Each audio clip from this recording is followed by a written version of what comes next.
ओम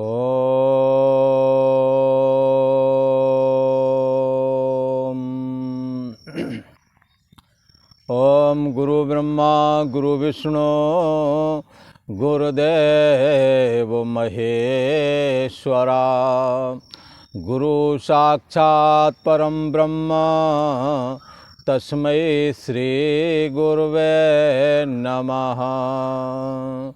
ओम सद्गुरुदेवाय नमः।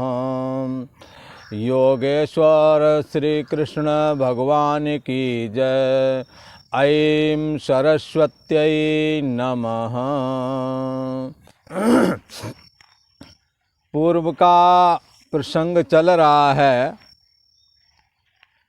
भगवान श्री कृष्ण के प्रति अर्जुन पूछते हैं, प्रश्न रखते हैं कि सांख्य योग और कर्म योग के विषय में, कर्मों का संन्यास और फिर कर्म योग के लिए भी प्रेरित करना। तो अर्जुन ये कहते हैं कि इनमें से एक बात जो कल्याणकारी हो वो मेरे लिए बता दो। भगवान श्री कृष्ण कहते हैं कि ये कर्म संन्यास जिसको सांख्य योग कहते हैं और कर्म योग, सांख्य योग और कर्म योग दोनों ही कल्याणकारी हैं। पर उन दोनों में से यदि देखा जाए तो कर्मयोग साधन करने में, कर्म संन्यास की अपेक्षा कर्मयोग साधना करने में ये थोड़ा सुगम है और विशेष है, क्योंकि कर्मयोग का ही साधक जाकर सांख्य योग में जाता है। सीधा सीधा सांख्य योग में प्रवेश नहीं हो पाता। इसलिए कर्म संन्यास से कर्म योग ये विशेष है, ऐसा कहा, क्योंकि इसमें प्रवेश किए बगैर सांख्य योग में आप नहीं जा सकते। अभी अथवा जन्मांतर में कभी न कभी निष्काम कर्मयोग की साधना करने वाला साधक ये ज्ञान योग में अर्थात सांख्य योग में प्रवेश कर जाता है। इसलिए सीधा सीधा सांख्य योग में प्रवेश न कर पाने की वजह से कर्म योग में पहले प्रवृत्ति होनी चाहिए। साधक को कर्म योग संपादन करना चाहिए, अपने से श्रेष्ठ महापुरुषों की सेवा आदि में लगे रहना चाहिए, ऐसा कहा। और जहाँ तक कर्मयोग की बात है तो कर्मयोगी महापुरुष आसक्ति कहीं रखता नहीं, कामना रखता नहीं, फल लोलुपता है नहीं, द्वंद्वों में वो निर्द्वंद्व रहता है। ये कर्मयोग वाला अपनी व्यक्तिगत और अपना स्वार्थ न होने की वजह से, व्यक्तिगत कामनाएं, व्यक्तिगत स्वार्थ न होने की वजह से ये एक तरह से सन्यासी ही हो जाता है। सन्यास आश्रम में प्रवेश करने के लिए गुरुओं के आश्रम में जाना होता है, वहाँ सेवा करनी होती है, और सेवा करने के बाद में चित्त की स्थिति निर्मल जब बन जाती है तो फिर ये सेवा वाला कार्य जो है ये कर्म योग ही है। जब चित्त निर्मल हो जाता है तो फिर ज्ञान का उपदेश किया जाता है। आत्मा बारे द्रष्टव्य श्रोतव्यो मंतव्यो निदिध्यासितव्या। आचार्यों के द्वारा ऐसा जब कहा जाता है तब श्रवण करते हैं, श्रवण किए हुए को मनन करते हैं और फिर निदिध्यासन करते हैं, और विपरीत भावना जो देह है उसको देहाभिमान को गलित करके शुद्ध चैतन्य में विश्रांति लाभ प्राप्त करते हैं। ये प्रक्रिया संन्यास मार्ग की है। पर कर्मयोगी को चित्त के अंदर, सन्यासी को जो कामनाएं नहीं है, फलाकांक्षा नहीं है, असंग है, वो घर में रह कर के उतना असंग है क्योंकि उसने कर्म करते हुए कोई फलाकांक्षा, कामना आदि, आसक्ति आदि नहीं रखी। वो असंग है, सबके बीच में रहता है, सब कुछ करता है, किसी से राग नहीं, किसी से द्वेष नहीं, मान अपमान सुख दुख आदि में उसने अपने को सम बना लिया है। बस एक ही है, वो परमात्मा के अर्पण समस्त कर्मों को करता है। ईश्वर है सर्व रूपों में, इसलिए उस सबकी सेवा मान करके चलता है। लिहाजा उसके चित्त की भी स्थिति एक सन्यासी के चित्त के बराबर हो जाती है। इसलिए यहाँ तो ये कह दिया है, कर्म योग जिन्होंने किया वो तो नित्य सन्यासी कहने योग हैं। ज्ञेया सा नित्य सन्यासी यो द्वेष्ट न कांक्षति, ऐसा कहा। और यदि फल की दृष्टि से देखें, असंगता की दृष्टि से देखें, तो सांख्य योग और कर्मयोग की स्थिति एक जैसी लगभग बन जाती है। कामना की दृष्टि से देखें तो सांख्य योगी की भी कामनाएं लगभग निवृत्त हो जाती हैं और कर्मयोगी की भी निवृत्त हो जाती हैं। और सांख्य योगी अपने को अहमता से और मन बुद्धि से अपने को पृथक करके देखता है, इसलिए उसकी होने वाली चेष्टाओं को अपनी नहीं मानता। पर कर्मयोगी करता हुआ अपने को फल से मैं बंध न जाऊं, इससे वो सदैव असंग रहने की कोशिश करता। इस कोशिश के चलते तत् स्वयं योग संसिद्धि कालेनात्मनि विन्दति। ये कर्मयोगी धीरे धीरे करके इसके चित्त की स्थिति ये जो है शुद्ध हो जाती है और ये दुर्लभ तत्व में भी स्थिति लाभ प्राप्त करता है और इसका अंदर से जीवन सन्यासी जैसा हो जाता है, ऐसा कहा। और यदि सांख्य योग और कर्म योग को फल की दृष्टि से देखें तो दोनों का फल ही चैतन्य तत्व में स्थिति प्राप्त कराना है। दोनों ही कर्म योग वाला और ज्ञान योग वाला फल की दृष्टि से एक ही माना गया है, ऐसा विद्वान कहते हैं। जिस तत्व की उपलब्धि कर्म योग में वही सांख्य योग में। तो भगवान श्री कृष्ण इस विषय में अर्जुन से समझाते हैं। क्या कहते हैं? सांख्य योगो पृथक बाला प्रवदन्ति ना पंडिताः एकमप्यास्थिता सम्य गुभयोर्विन्दते फलम। फल की दृष्टि से देखें तो सांख्य योग और निष्काम कर्म योग में एक ही जैसा है, इनकी एकता है फल देने में। वो भी चैतन्य सत्ता में विश्रांति लाभ कराता है, सांख्य योग भी असंगता देता है, विषयों से वैराग देता है। और ये कर्म योग भी ये सबके बीच में रह करके यही चीज़ प्रस्तुत कर देता है साधक के चित्त में। इसलिए चित्त की स्थिति बड़ी सुंदर उसकी होती है, सन्यासियों की तरह होता है पर दिखता गृहस्थियों की तरह है। भगवान श्री कृष्ण कहते हैं, हे अर्जुन, सांख्य और योग, सांख्य योग पृथक पृथक, सांख्य और कर्म योग अलग अलग हैं। बालाः प्रवदन्ति, ऐसा यदि कोई कहता है तो उसे मूर्ख ही समझना चाहिए, ऐसा कहने वाला मूर्ख ही है। सांख्य योग हो बालः पृथक प्रवदन्ति ना पंडिता। संन्यास मार्ग अथवा कर्म त्याग मार्ग अथवा इसी को सांख्य योग भी कहते हैं। ये पर्यायवाची शब्द हैं। ये सांख्य योग और कर्म योग को मूर्ख लोग ही, बालः मन जो बाल बुद्धि जिनकी है, मूर्ख लोग ही पृथक पृथक फल देने वाला कहते हैं कि कर्म योग से अलग फल मिलेगा, ज्ञान योग से अलग फल मिलेगा। ऐसा नहीं, सबका फल परमात्मा की प्राप्ति ही है। जैसे कि रामचरितमानस में कहा, सकल सुकृत फल राम सनेव। संपूर्ण सत्कर्मों का फल परमात्मा में प्रेम होना, और परमात्मा में जब प्रेम होता है तो ज्ञान और वैराग जगता है, जिससे कि ये बात मालूम होती है कि मैं शरीर मन बुद्धि आदि से असंग हूँ, इनसे होने वाली चेष्टा मेरी नहीं है, न मैं करता हूँ न मैं भोगता हूँ। ऐसा उसको सांख्य योग के द्वारा होता है, कर्म योग के द्वारा भी यही बात होती है ना। तो इसलिए इनको अलग अलग फल देने वाला यदि कोई कहता है तो उसे मूर्ख ही समझना, भगवान श्री कृष्ण ने कहा।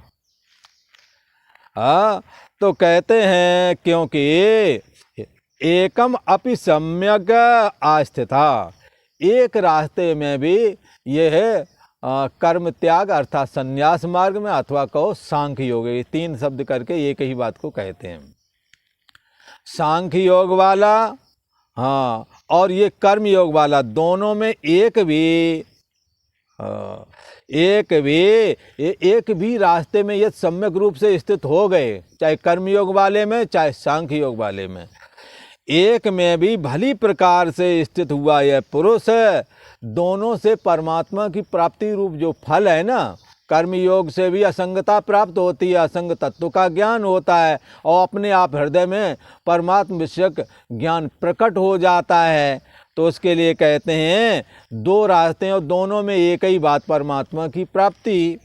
तो दोनों में एक भी भली प्रकार से यदि पुरुष स्थित हो जाए, कर्म योग करता है तो कर्म योग को भी अच्छे से करे, किसी की बुद्धि में भेद पैदा ना करे, इससे क्या होगा, उस ये कर्म तो बांधते हैं ऐसा वैसा करके, खुद तो जानते नहीं और दूसरों को समझाने चल पड़े। इस करके गीता ने निषेध किया। यदि कोई निष्काम कर्म योग में लगा है तो कई विद्वान लोग कहेंगे ज्ञान से मुक्ति होती है और कर्म करने से बंधन प्राप्त होता है। ऐसा नहीं कहना चाहिए, क्योंकि कर्म ही बंधन खोलता है और कर्म ही बंधन करता है। निष्काम कर्म वाले रास्ते में जब आप जाएंगे और जाकर के जब आप दूसरों की सेवा शुश्रूषा से परोपकार आदि कामों में लगेंगे, अपने भी निपटाएंगे, दूसरों के भी काम में आएंगे, तो उसका क्या होगा, तहिकर फल पुण्य विषय विराग, उसी का फल है जो विषयों से वैराग होता है। तभी तो आप परमात्मा के विषय में सोचेंगे और उसका वैराग तो है ही है, साथ में जो क्योंकि फल आपने लिया नहीं तो वैराग हो गया, आसक्ति कहीं रखी नहीं, अलग हो गया अंदर अंदर से। तो फिर वो एक आपका सत्कर्म बना, उसका क्या होगा, जो आप करते रहे तो उसका सत्कर्म का उसका फल है। उसके लिए कहते हैं सकल सुकृत फल राम सनेव, उसके हृदय में परमात्मा के प्रति प्रेम जन्मेगा। रास्ता ही यही है बंधुओं। इसलिए विद्वानों को भगवान श्री कृष्ण ने ये हिदायत दी है, ना बुद्धि भेदम जनेत अज्ञानाम कर्म संज्ञानाम जोशयत सर्वकर्माणि विद्वान युक्ता समाचरण। यदि कोई कर्मी पुरुष है, दिन रात अपने काम धंधे में लगा है, परमात्मा का स्मरण करता है, कामना आदि ना हमारे अंदर रह जाए, फल की आकांक्षा छोड़ करके कोशिश करता है हर काम को करने की, तो ऐसे में उसकी बुद्धि को भ्रमित ना करें, ऐसा साफ कह दिया है भगवान ने। इसलिए यहाँ पे कहा कि सांख्य योग और कर्म योग को मूर्ख लोग ही अलग अलग फल देने वाला कहते हैं। ये नासमझ लोग ही हैं जो कर्म करने से रोके नहीं, इससे क्या होगा। जो तो ये शरीर वाणी और मन से चेष्टा करते हो, इसी से भजन करना है, इसी से घर गृहस्थी के काम करना है, केवल इरादा बदलना है। इसलिए आप तो इरादा बदलें, नजरें बदली नज़ारे बदल गए, किश्ती का रुख बदला तो किनारे बदल गए, ऐसा कहा। इसलिए हमने मन लगा करके अपने को सेवा शुश्रूषा आदि के कार्य में यदि हमने लगाया है तो लगाए रखें, इसी से आपको ज्ञान वैराग और भक्ति भी प्राप्त होवेगी। तो यदि कोई कहता है इससे क्या होगा, तो आप उसकी बात को ज़्यादा तवज्जो ना दें। हाँ, यदि कर्म योग आपने कर लिया, आपने कर्म योग की क्लास पूरी कर ली, आपने बहुतों की सेवा शुश्रूषा आदि करते हुए बहुत लंबा पीरियड बिता लिया, अब आपका खुद ही मन करता है, लगता है ये कम हो जाए। जैसे कि रामायण में कहते हैं, छठ दमशील बिरत बहु कर्मा निरत निरंतर सज्जन धर्मा। 6वें नंबर की जब भक्ति आती है तो लगता है बहुत सारे काम अब ना हो, लगता है अब तो केवल परमात्मा का स्मरण करूं, लगता है कि अब तो केवल शास्त्र चिंतन श्रोतव्यो मंतव्यो निदिध्यासितव्य में ही लगा रहूं। ऐसा यदि आपका जी करता है तो बंधुओं, आपकी कर्म योग वाली क्लास अब आप उसमें लगता है पास हो गए हैं। इसलिए अब आपका सहज मन करता है मैं शास्त्र सुनूं, परमात्मा का ध्यान करूं और दूसरे काम हमारे को ना करना पड़े।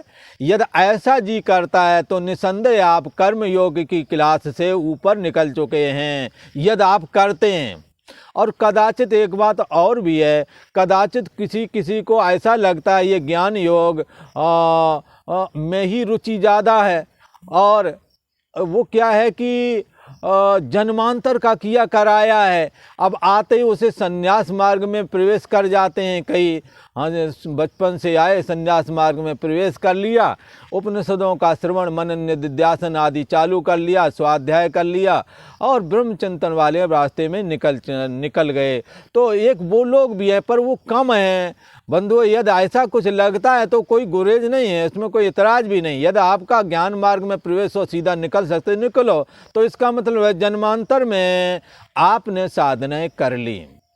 पर यदि ऐसा नहीं है, या यदि ज्ञान पकड़ में नहीं आता है, जैसे कोई पहले ये होता था, पढ़ाई होती थी लड़के फेल हो जाते थे, अब तो कहते फेल नहीं होते, तो अब फेल हो जाते थे तो पुनः उसी क्लास में पढ़ते थे।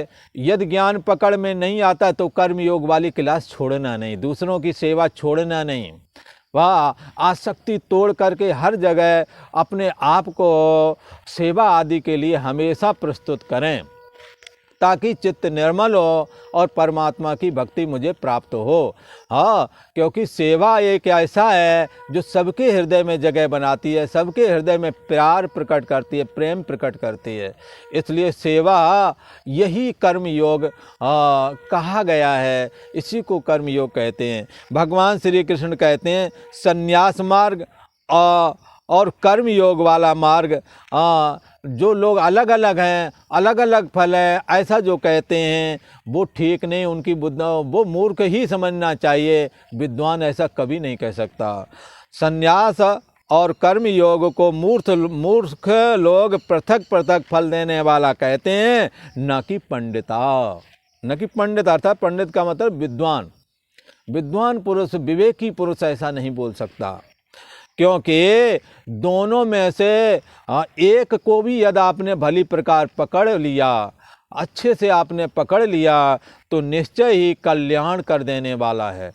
पर अच्छे से पकड़ में आ जाए। ज्ञान योग में यदि पकड़ में आ गया, ज्ञान योग का अभ्यास करो।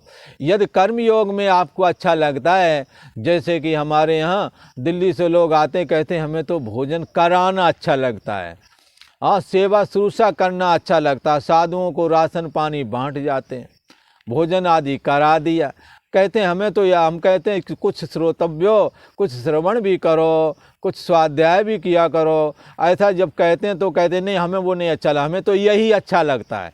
तो यदि कर्म योग में तुम्हारी स्थिति होगी, बहुत अच्छी बात है। ये कर्म योग भी आपको आगे ले जाने वाला है, आपके अंदर परमात्मा की भक्ति प्रकट कर देने वाला है। एक दोनों में से एक भी भली प्रकार से यदि तुमने पकड़ लिया तो भली प्रकार से स्थित हुआ पुरुष, दोनों के फल रूप, दोनों का फल क्या है? परमात्मा की प्राप्ति। बताए ना, सकल सुकृत फल राम सनेव, सबका फल है परमात्मा की प्राप्ति। तो उसे दोनों का फल रूप परमात्मा उसे प्राप्त हो जाता है, ऐसा कहा। तो एक बार इस श्लोक को दोबारा स्मरण करते हैं। सांख्य योगो पृथक बाला प्रवदन्ति न पंडिताः, एकमप्यास्थिता सम्या गुभयोर्विन्दते फलम्।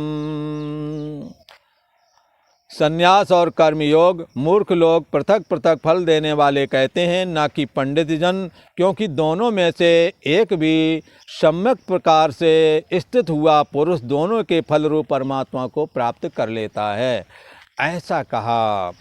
तो अब कहते हैं कि आगे के श्लोक में भगवान श्री कृष्ण बोलते हैं कि ऐसा नहीं समझना सांख्य योग वाले जिस जगह पहुंचते हैं उस जगह कर्मयोगी वाले नहीं पहुंचेंगे, ऐसा नहीं विचार रखना मन में। इसलिए ये एक आगे वाला श्लोक भगवान श्री कृष्ण स्वयं भी बोल देते हैं, क्योंकि भगवान श्री कृष्ण अंतर्यामी हैं, हमारे आपके चित्त की स्थिति को जानते हैं। इसलिए वो जानते हैं कि आगे साधक को क्या शंकाएं हो सकती हैं, इसलिए वो अगला श्लोक बोलते हैं भगवान श्री कृष्ण कहते हैं यत सांख्यै प्राप्यते स्थानम तद्योगैरपि गम्यते एकम सांख्यम च योगम च यह पश्यति सा पश्यति। भगवान श्री कृष्ण कहते हैं कि यत सांख्यै, सांख्य मतलब ज्ञान, सांख्यों के द्वारा, सांख्य का मतलब होता है ज्ञान, अर्थात ज्ञानियों के द्वारा जो चीज़ प्राप्त की जाती है, जो परमात्मा प्राप्त किया जाता है। अच्छा, तो सांख्य यत स्थानम प्राप्यते, सांख्य योगियों के द्वारा अथवा ज्ञान योगियों के द्वारा जो स्थान प्राप्त किया जाता है, जो कौन सा स्थान, अहम ब्रह्म परम धाम ब्रह्माहम परमम पदम, ये भागवत वाला है बोला। ये भगवान श्री कृष्ण के भक्त परमात्मा नारायण का स्मरण करने वाले, अभेद चिंतन करने वाले, वो हमारे हृदय देश में विद्यमान हैं। ऐसा चिंतन करने वाले जो ये ज्ञानी लोग हैं, जिस परम धाम को प्राप्त करते हैं, या उनके द्वारा जिस परम धाम का ये ज्ञान योगियों के द्वारा जो परम धाम प्राप्त किया जाता है, योगी अपि तत् प्राप्यते, ये भगवान ने वचन दिया, ये सेवा वाले लोग भी उसी स्थान को प्राप्त करते हैं। सेवा का मतलब कर्मयोग वाले, जो आसक्ति और फल की इच्छा से रहित करते हैं, कामना रहित होकर के कहते हैं, असंग होकर के करते हैं, दूसरे का कार्य सिद्ध करने में लगे रहते हैं और अपने समस्त कर्म परमात्मा को अर्पण करके चलते हैं। ये लोग भी कहते हैं, ये लोग भी वही स्थान को प्राप्त करते हैं। यह सांख्यम च योगम, जो पुरुष सांख्य योग और कर्म योग को फल की दृष्टि से एकम पश्यति, एक देखते हैं, साचा पश्यति, वही सच्चे अर्थों में यथार्थ देखता है, ऐसा भगवान श्री कृष्ण ने कहा। इसलिए कहते हैं ये सांख्य यत स्थानम प्राप्यते योग अपि तत् गम्यते, यह सांख्यम च योगम च एकम पश्यति सा च पश्यति। ज्ञान योगियों के द्वारा जो परम धाम प्राप्त किया जाता है, कर्म योगियों के द्वारा भी वही स्थान प्राप्त किया जाता है। इसलिए हे अर्जुन, आपने इसमें भेद नहीं देखना। जो पुरुष ज्ञान योग और कर्म योग को फल की दृष्टि में एक देखता है, सच्चे अर्थों में वही यथार्थ देखता है, ऐसा कहा।